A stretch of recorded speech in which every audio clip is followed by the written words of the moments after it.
ಬೆಂಗಳೂರಿನಲ್ಲಿ ಇಂದಿನಿಂದ ಕಡಲೆ ಪರಿಷೆ ಶುರುವಾಗಿದೆ. ಕಡಲೆ ಪರಿಷೆ ಅಂದಾದ ತಕ್ಷಣ ಬೆಂಗಳೂರಿನ ಬಹುತೇಕರ ಮನಸ್ಸಲ್ಲಿ ಒಂದು ರೀತಿಯ ಸಂಭ್ರಮ ಮನೆ ಮಾಡುತ್ತೆ. ಅದೇ ರೀತಿಯಾಗಿ ಇಂದಿನಿಂದ ಆರಂಭಗೊಂಡಿರುವಂತಹ ಕಡಲೆ ಪರಿಷೆಗೆ ಜನ ಉತ್ಸುಕತೆಯಿಂದ ಭಾಗವಹಿಸ್ತಾ ಇದ್ದಾರೆ.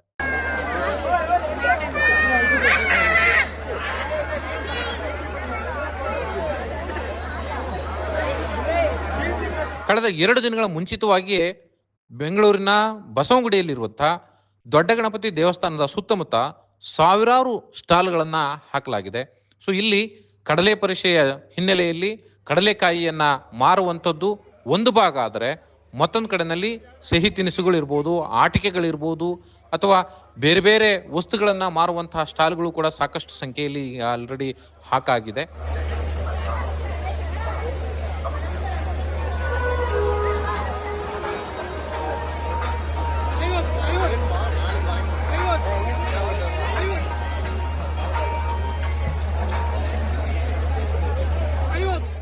ಮಕ್ಕಳನ್ನ ಮನರಂಜಿಸಲಿಕ್ಕೆ, ಮಹಿಳೆಯರನ್ನ ಮನರಂಜಿಸಲಿಕ್ಕೆ ಬೇಕಾದಂತಹ ಬೇರೆ ಬೇರೆ ರೀತಿಯ ಆಟಗಳಿಂದ ಒಂದು ಸ್ಟಾಲ್ಗಳು ಕೂಡ ಇಲ್ಲಿ ಇರುವಂಥದ್ದನ್ನು ನೀವು ಕಾಣಬಹುದು.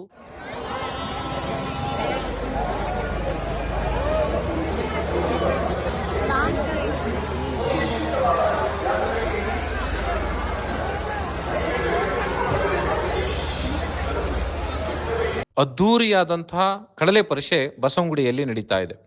ಬಸವನಗುಡಿಯ ದೊಡ್ಡ ಗಣಪತಿ ದೇವಸ್ಥಾನದ ಎದುರು ಹಾಗೂ ಅಕ್ಕಪಕ್ಕದ ಎಲ್ಲ ರಸ್ತೆಗಳಲ್ಲೂ ಕೂಡ ಕಳೆದ ಬಾರಿಗಿಂತ ಈ ಬಾರಿ ಅತಿ ಹೆಚ್ಚಿನ ಸಂಖ್ಯೆಯಲ್ಲಿ ಸ್ಟಾಲ್ಗಳನ್ನು ಹಾಕಲಾಗಿದೆ. ಹಾಗಾಗಿ 2 ದಿನಗಳ ಮುಂಚಿತವಾಗಿಯೇ ಈಗಾಗಲೇ ವ್ಯಾಪಾರ ಆರಂಭಗೊಂಡಿದೆ. ಕಡಲೆ ವ್ಯಾಪಾರ ಇರ್ಬೋದು, ಅಥವಾ ತಿನಿಸುಗಳ ವ್ಯಾಪಾರ ಇರ್ಬೋದು, ಹಾಗೆಯೇ ಬೇರೆ ಬೇರೆ ವಸ್ತುಗಳ ವ್ಯಾಪಾರ ಪ್ರಕ್ರಿಯೆ ಬಹಳ ಜೋರಾಗಿ ನಡೀತಾ ಇದೆ. ಆದರೆ ಇಂದು ಅಧಿಕೃತವಾಗಿ ಅದಕ್ಕೆ ಚಾಲನೆ ದೊರೆಯಲಿದೆ.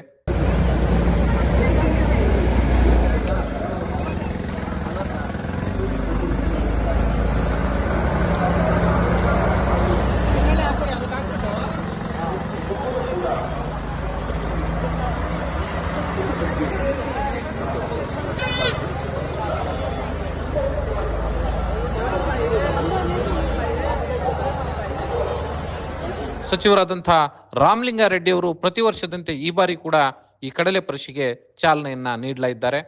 ಈ ಹಿನ್ನೆಲೆಯಲ್ಲಿ ಕಳೆದ 2 ದಿನಗಳಿಂದಲೂ ಕೂಡ ಬೆಂಗಳೂರಿನಿಂದ ವಿವಿಧ ಭಾಗಗಳಿಂದ ಜನರು ಬಸವನಗುಡಿಗೆ ಬರ್ತಾ ಇದ್ದಾರೆ. ಬಸವನಗುಡಿಯಲ್ಲಿ ನಡೀತಾ ಇರುವಂತಹ ಈ ಕಡಲೆ ಪರಿಷೆಯಲ್ಲಿ ಅತ್ಯಂತ ಉತ್ಸುಕತೆಯಿಂದ ಹಾಗೂ ಸಂಭ್ರಮದಿಂದ ಭಾಗವಹಿಸ್ತಾ ಇದ್ದಾರೆ.